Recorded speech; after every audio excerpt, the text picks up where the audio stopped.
The World Health Organization states cardiovascular disease is the leading cause of death globally, killing off a third of the world's population. Family history, smoking, diet, and sedentary lifestyle can affect the risk of developing this disease. Hypertension specifically impacts 1 in 3 American adults. Stress reduction is a great behavioral change that can be implemented to reduce the risk of hypertension. The stress response is initiated if the amygdala perceives a situation as threatening. The prefrontal cortex can inhibit the amygdala and call off the stress response if it evaluates the situation and decides it is non-threatening. However, most of our psychological stressors will be perceived as distress.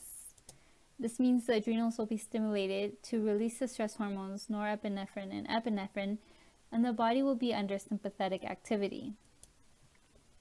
As demonstrated by Hans Selye's general adaptive syndrome, stress can enhance body functions such as the ability to focus, stimulate memory, and prepare the body for physical exertion.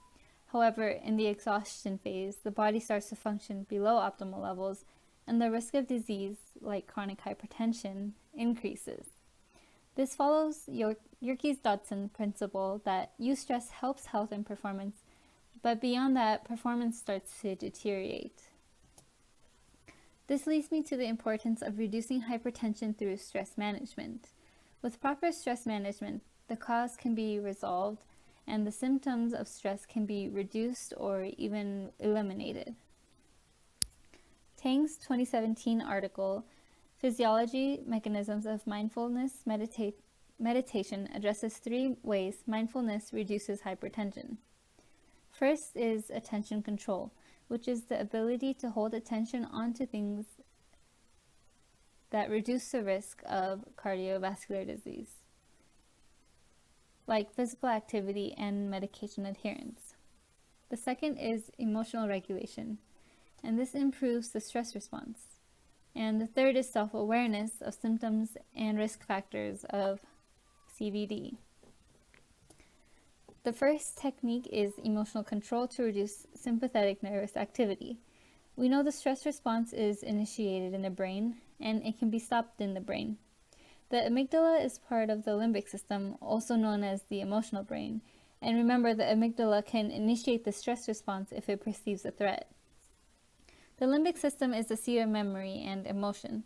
Emotional control can interfere with the threat signal before it reaches the hypothalamus, which activates the stress response in the rest of the body. Rational emotional behavioral therapy was started in 1962 by Albert Ellis to help cope with anxiety by changing perception of the stressor.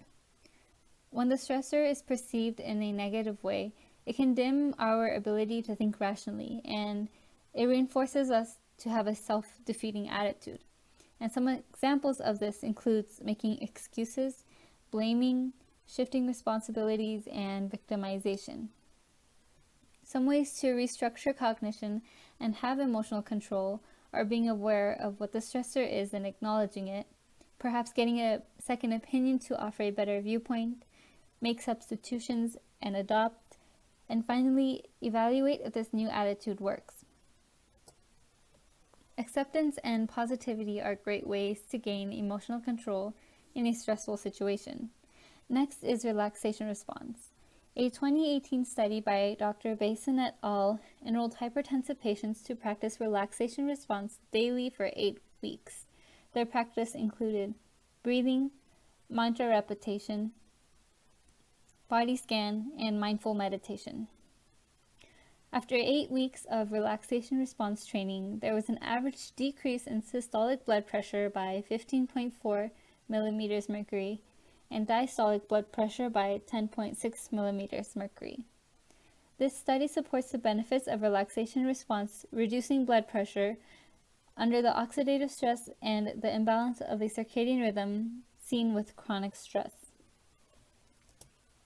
Imagery and visualization of a peaceful scene can be used to promote relaxation. To initiate mental imagery, assume a comfortable position in a quiet place, concentrate and maintain a positive attitude, and be detailed with the imagery, focusing on the 5 senses. Imagery can be used to visualize a serene setting to lower stress, Or in the face of stress, it can be used to visualize alternatives and engage in a positive mentality to manifest desirable outcomes. For example, one can visualize a specific study regime and what material they will study for an exam, then visualize doing well on the exam. Not only is this identifying the stressor, but it's visualizing a behavioral change that mediates the negativity around the stressor. Another example is breathing mindfully, such as alternate nose breathing. Breathing increases the oxygen flow to the brain and stimulates parasympathetic activity as it shifts the focus from the stressor to breathing. I'll show a video to demonstrate. What you're going to do is place the ring finger on your left nostril and leave your right nostril open. Take a nice inhale in through your right nostril. And when you inhale in, as you want to exhale, plug the right nostril with your thumb and then exhale out the left nostril. And then on your next inhale in, what you want to do is inhale through the left nostril. And then as you take the fullest inhale you can, plug the left nostril with your your right ring finger, and then exhale through the right nostril. The last technique I will address is physical activity. Firstly, physical inactivity increases the strain on different body systems, and with chronic stress, it increases the risk of heart disease and hypertension. With that, the benefits of physical activity on the heart includes decrease in resting heart rate and blood pressure, decrease in cholesterol, triglyceride, and fat levels, and increase in heart efficiency. Parasympathetic rebound is the effect of relaxation, including heart rate and blood pressure levels dipping below pre-exercise level as the body returns to a resting state. Another effect of exercise is the release of natural endorphins that make people feel better after a workout. Activities like yoga not only work on physical fitness, but it also engages the mind during the exercise. Participating in daily physical activity, and more importantly on activity that is perceived as enjoyable, will boost self-esteem and decrease depression, anxiety, stress, and tension. Psychological stressors in a modern society is inevitable. However, emotional control, engagement of meditative and mindful activities, as well as physical activities are a great way to reduce stress and hypertension.